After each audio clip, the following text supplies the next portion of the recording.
Hi, goes and family. Welcome back to Larry's Anything Goes. Hopefully, you guys are having a great day, keeping it nice and safe with your loved ones. Today's topic, it's been a long time since I basically talked about a book. It's been a real while. I used to do this like every other week and whatnot. Because if you know me and if you know what this platform is all about, one thing is for sure. I love to do three main things in my life: is work out, listen to podcasts, and read books. And obviously try to create decent content and whatnot for everybody. But the author of this book, Adam M. Grant, is an American psychologist and author who is currently a professor at Wharton School of University of Pennsylvania, specializing in organizational psychology. And you see him up there next to the book. And the main thing that caught my eye about this book is that the millennial generation, my generation, understands and definitely loves the fact that the nonconformists truly move the world. A great example of this is you look at platforms like YouTube that I'm on right now, Facebook that I'm on right now, Instagram. Just sitting somewhere. People, first thing they do, they're just sitting somewhere. They'll check their IG, they'll check their Instagram, they'll check their Twitter, whatever have you. Or for a lot of people, even sometimes including myself, and sometimes it can be a bad habit. The first thing you do when you wake up is you're checking your social media platform, no matter what it may be. You know what I mean?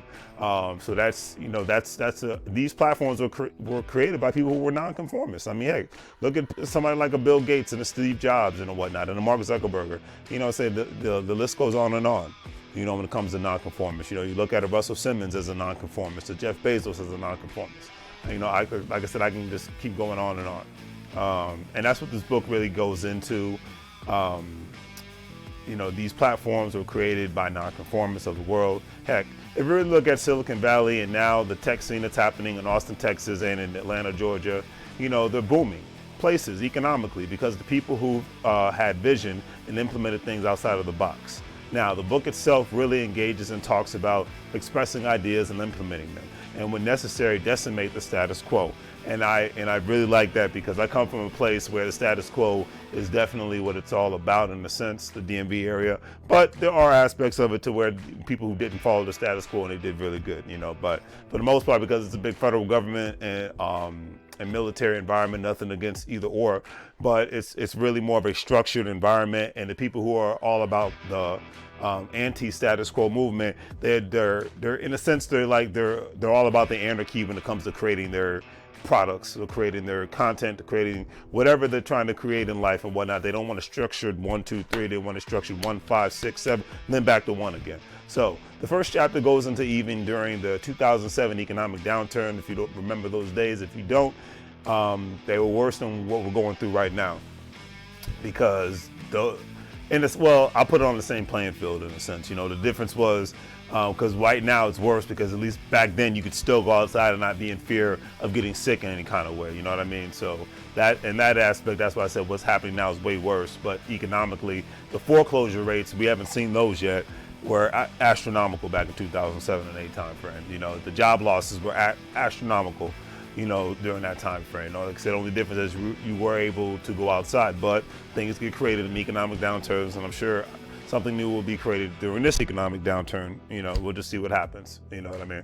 But when it boils down to it, it talks about in the first chapter, the first economic downturn, there were individuals who wanted to start an eyeglasses company simply because they were buried in student loan debt. And during those times, if you remember the Occupy Wall Street movement, people were up to their ears. And even to this day, that is the next bubble.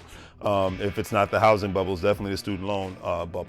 And they couldn't afford to purchase a new pair of glasses, and also had to wear damaged pairs of glasses, which were held together by a paper clip and to bind the frames together. And I've seen people have to do that sometimes because they're just very expensive. I know that I do not actually own a pair of glasses, even though you see me with sunglasses on right now, but at least not yet. I know eventually that day is going to come. But I've been told that the prices are ridiculous, and at the time, which I didn't even realize, is that people were not buying glasses via the internet during the 2007 time frame, because people were still, online sales were a thing, but they weren't as big as they are today. And now in 2020, we're so used to buying everything from the internet that the opposite would just be considered insane nowadays. In the sense of, one of my favorite sayings is, what you call sanity is what I call insane. So, but one corporate giant known as Luke's Oxtica controlled 80% of the eyewear industry, and the people were involved were told, of course, to just conform to their jobs and forget about going after their dreams and aspirations and all that good stuff. And then when people tell you that, ignore them. That's my personal opinion. The people involved decided to leave their lucrative jobs and start their own company selling eyeglasses that would sell for about $500.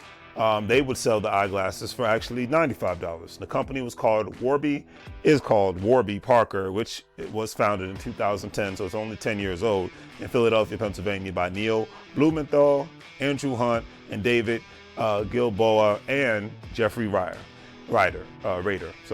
And it is headquartered actually within New York City. The company targeted sales exceeded within actually a month's time, which they were thinking that the sales would be up by 3 to 5 months, but it actually happened within a month's time. So hey, good for them, right?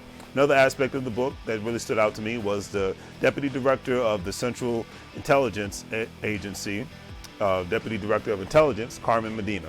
And if you look her up, you'll see she's got a lot of great TED Talks and things of that nature, very interesting. But she was actually known for helping changing the culture of the Central Intelligence Agency, information technology way of conducting businesses.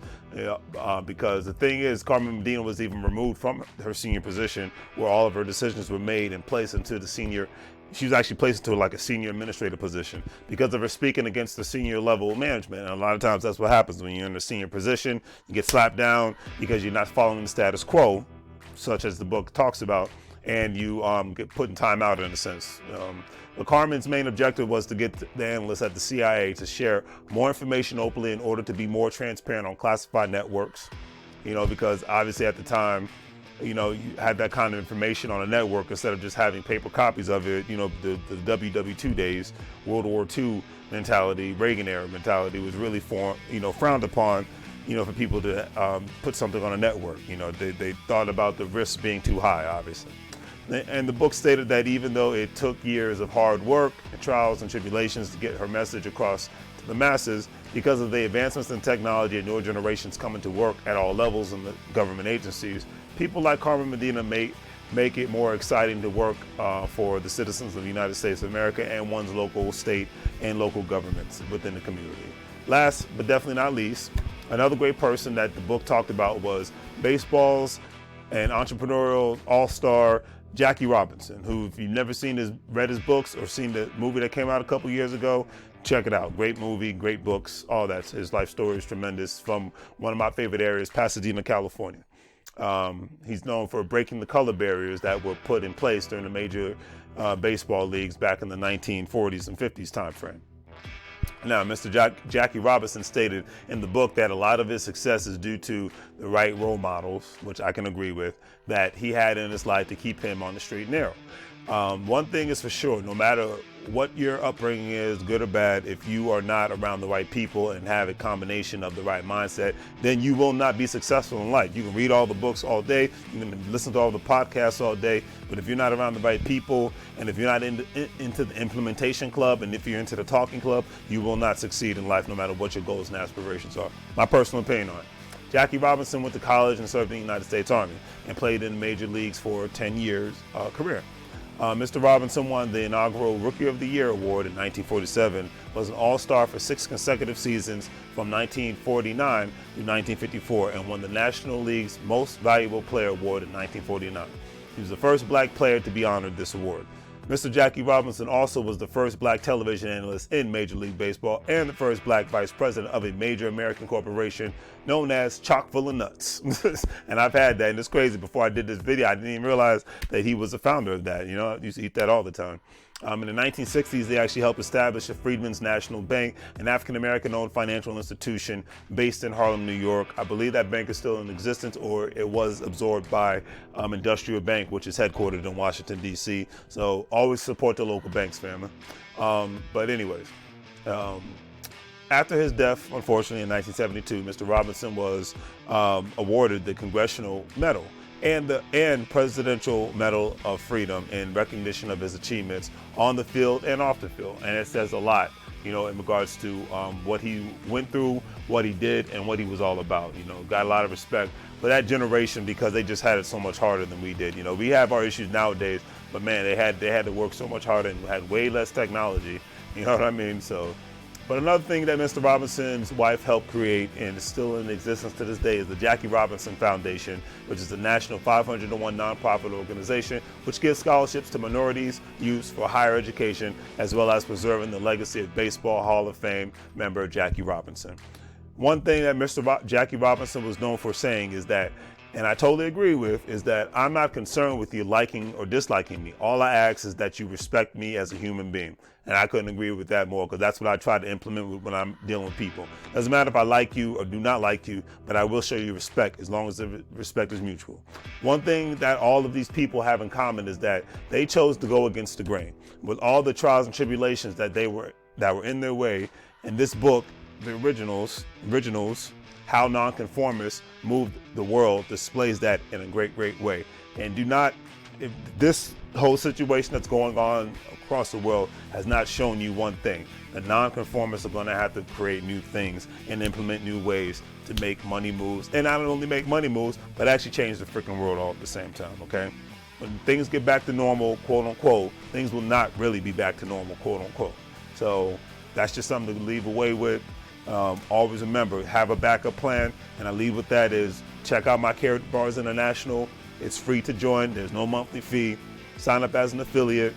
Buy a package that you see here.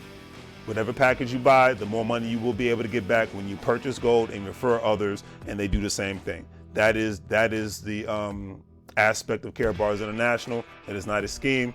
You get money via gold. Get gold bars, gold cards. You get money put on your Visa card, gets delivered via FedEx, and it has to be signed by you.